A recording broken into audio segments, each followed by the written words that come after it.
اعوذ باللہ من الشیطان الرجیم، بسم اللہ الرحمن الرحیم، الصلاۃ والسلام علی رسول الکریم وعلی ائمۃ الطیبین الطاہرین المعصومین۔ عمرین کرام، 2024 جیسے کہ آپ کو معلوم ہے ایک دو دن باقی رہتے ہیں، تو 2024 کا وظیفہ کیا ہے، 2024 کا اسم کیا ہے، 2024 کا صدقہ کیا ہے، یہ اکثر لوگوں کے ذہنوں میں یہ سوالات بھی آتے ہیں، اور پھر سوشل میڈیا پر اس طرح کی بہت ساری ویڈیو جو ہیں وہ اپلوڈ کی جاتی ہیں، تو لوگوں کے ذہنوں میں بہت سارے سوالات پیدا ہو جاتے ہیں کہ 2024 کا صدقہ کیا، یعنی جو بھی نیا سال آتا ہے تو اس کے حوالے سے اس طرح کی ویڈیوز ہمیں دیکھنے کو ملتی ہیں۔ تو کیا واقعا نئے سال کا کوئی صدقہ اس طرح دینا چاہیے، یا اس نئے سال کا کوئی خاص اسم ہوتا ہے، یا پھر وہ نئے سال میں اس شخص کے ساتھ کیا ہونے والا ہے یہ کیا اسے پہلے معلوم ہو جاتا ہے؟ تو مومنین کرام، سب سے پہلے جو مرحلہ ہے وہ ہے واجبات کا اور محرمات کا، واجبات کو ادا کرنا اور محرمات سے خود کو بچانا، محفوظ رکھنا۔ اب صدقے کا جو مرحلہ ہے اور اسم کا جو مرحلہ ہے یہ ہے مستحبات میں سے۔ صدقہ آپ دیتے ہیں، ایک صدقہ واجب ہوتا ہے، ایک مستحب ہوتا ہے۔ اب سال کا صدقہ دینا یہ واجبات میں سے نہیں ہے، مستحبات میں سے ہے۔ اسماء کا پڑھنا، مختلف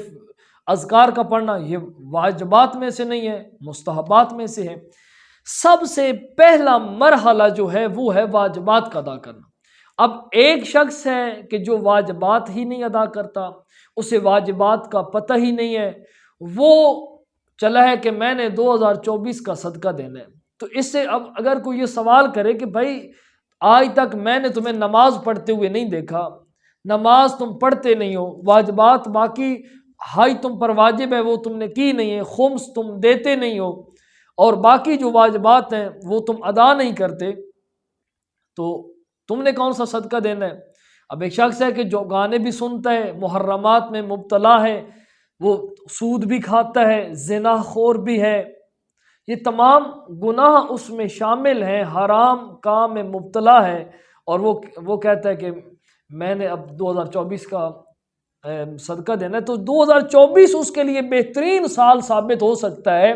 لیکن اسے صدقہ دینے سے پہلے، اسماء و اذکار پڑھنے سے پہلے اس بات پر توجہ کرنی چاہیے کہ میری گردن پر واجبات کیا ہیں، مجھ پر کتنے واجبات ہیں جن کو میں نے چھوڑا ہوا ہے، ترک کیا ہوا ہے، جنہیں میں نے ادا کرنا ہے، اور کتنے محرمات ہیں جن میں میں مبتلا ہوں، ان کو میں نے ترک کرنا ہے۔ تو جب وہ اس مرحلے پر پہنچے گا، واجبات کو ادا کرنا شروع کر دے گا اور محرمات سے خود کو بچانا شروع کر دے گا، تو پھر اگر چاہے 2024 ہو یا 25 ہو یا 26 ہو، کوئی سال بھی ہو، سال کا کوئی دن، لحظہ، گھنٹہ، سیکنڈ جو بھی ہو، وہ اس کے لیے بہتری میں ثابت ہوگا۔ اب پروردگار عالم نے قرآن حکیم میں بعض ان لوگوں کی طرف اشارہ کیا کہ جن کو خداوند کریم نے کہا کہ ان لوگوں پر جو مصیبتیں آتی ہیں ان کے اعمال کی وجہ سے آتی ہیں۔ اب اس میں تمام لوگ شامل نہیں ہیں، انبیاء کرام اور باقی اولیاء کرام اور اللہ کے نیک اور صالح لوگ، ان پر پروردگار آزمائش بھیجتا ہے ان کو مزید ان کے مقامات کو بلند کرنے کے لیے۔ لیکن قرآن نے بعض ان لوگوں کی طرف اشارہ کیا ہے کہ جو محرمات میں، گناہوں میں مبتلا ہیں، ظلم کرتے ہیں، زیادتیاں کرتے ہیں، تو پروردگار کہہ رہا ہے کہ ان لوگوں کو جو سزا مل رہی ہے یہ ان کے اعمال کی وجہ سے ہے۔ تو میرے محترم سامعین کرام، صدقہ دینا بہت بڑا اجر ہے، ثواب ہے، اذکار کا پڑھنا بہت بڑا اجر و ثواب ہے، لیکن صدقہ دینے سے پہلے